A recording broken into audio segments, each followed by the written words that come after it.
जय माता दी। इस वर्ष शारदीय नवरात्र 3 अक्टूबर को प्रारंभ हुए थे और नवरात्रि के इन दिनों में माँ दुर्गा के 9 स्वरूपों की पूजा व आराधना हम करते हैं। इन दिनों में माता ने अलग अलग रूपों को धारण किया था और राक्षसों का वध किया था। नवरात्रि में अष्टमी व नवमी तिथि का विशेष महत्व है। ये दिन नवरात्रि के लगभग पूर्ण होने वाले समय में ही आते हैं। अष्टमी व नवमी तिथि के दिन हम कन्या के रूप में देवी की ही पूजा व उपासना करते हैं। इनको करने से संपूर्ण नवरात्रि का फल प्राप्त होता है।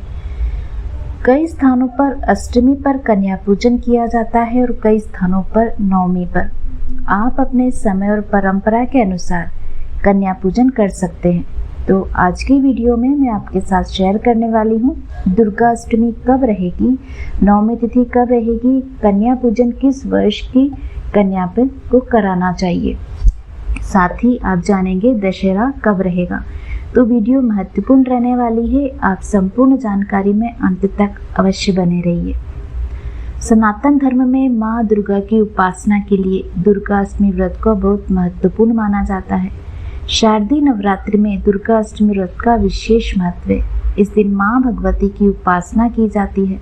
महाअष्टमी के दिन दुर्गा पूजा का शुभारंभ हो जाता है और इस दिन महास्नान एवं षोडशोपचार पूजा की जाती है।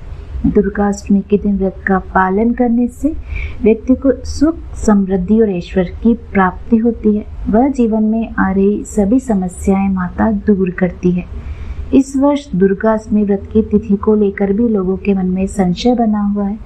वैदिक पंचांग के अनुसार आश्विन मास के शुक्ल पक्ष की अष्टमी तिथि का आरंभ 10 अक्टूबर को दोपहर 12:35 पर होगा और इस तिथि का समापन 11 अक्टूबर को दोपहर 12:05 पर होगा।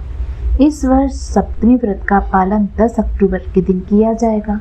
सप्तमी व अष्टमी व्रत एक साथ नहीं रखे जाते, इसलिए दुर्गा अष्टमी व्रत 11 अक्टूबर 2024 शुक्रवार के दिन रखा जाएगा और इसी दिन महानवमी व्रत का पालन भी किया जाएगा। शास्त्रों में दुर्गा अष्टमी व्रत को विस्तार से बताया है। नवरात्रि के 9 दिनों में अष्टमी व्रत का सबसे अधिक महत्व होता है, इसलिए इस दिन माँ भगवती और कन्याओं की उपासना की जाती है। इस दिन कन्या पूजन का विशेष महत्व है। इस व्रत का पालन कन्या पूजन करने से जीवन में सुख, समृद्धि और ऐश्वर्य की प्राप्ति होती है। साथ ही सभी प्रकार के कष्ट दूर हो जाते हैं। इस व्रत का पालन करने से कई प्रकार के ग्रह दोष भी दूर होते हैं। वैसे तो कन्या पूजन में आप अगर चाहें तो 5, 7 व 9 कन्याओं का पूजन कर सकते हैं। इस समय देवी पूजन, कन्या पूजन, ब्राह्मण भोजन व दान करने से धन, संपत्ति, ऐश्वर्य व संतान को दीर्घायु प्राप्त होती है। अब आप जानेंगे नवरात्रि में कन्या पूजन का महत्व। देवी के दर्शन करने और 9 दिन तक व्रत करने और हवन करने के बाद कन्या पूजन का विशेष महत्व है।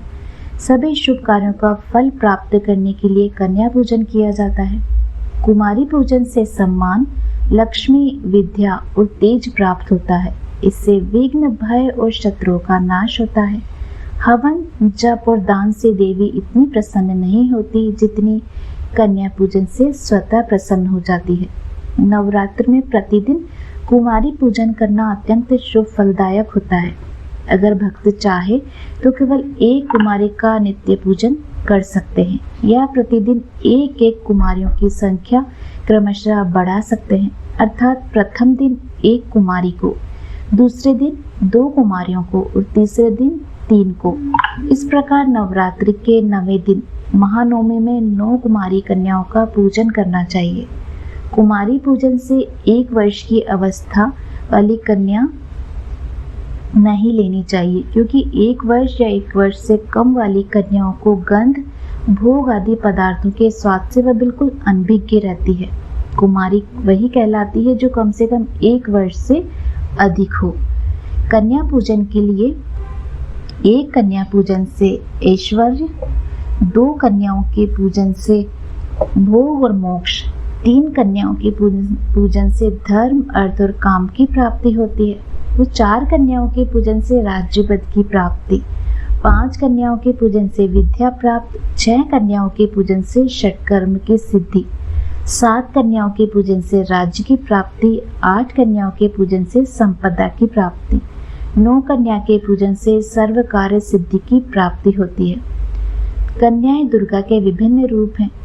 2 वर्ष की कन्या कुमारी कहलाती है, 3 वर्ष की कन्या त्रिमूर्ति, 4 वर्ष की कन्या कल्याणी, 5 वर्ष की रोहिणी, 6 वर्ष की कालिका, 7 वर्ष की बालिका चंडिका कहलाती है और 8 वर्ष की कन्या शांभवी, 9 वर्ष की दुर्गा और 10 वर्ष की कन्या सुभद्रा कहलाती है। शक्ति की आराधना में 2 से 10 वर्ष तक की अवस्था वाली कन्याओं का ही पूजन करना चाहिए। इससे कम और अधिक आयु की कन्याएं कुमारी पूजन के लिए उपयुक्त नहीं। कुमारी पूजन के बिना शक्ति पूजा निष्फल हो जाती है।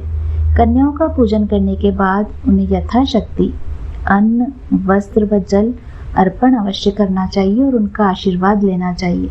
अब आप जानेंगे नवमी तिथि कब रहेगी।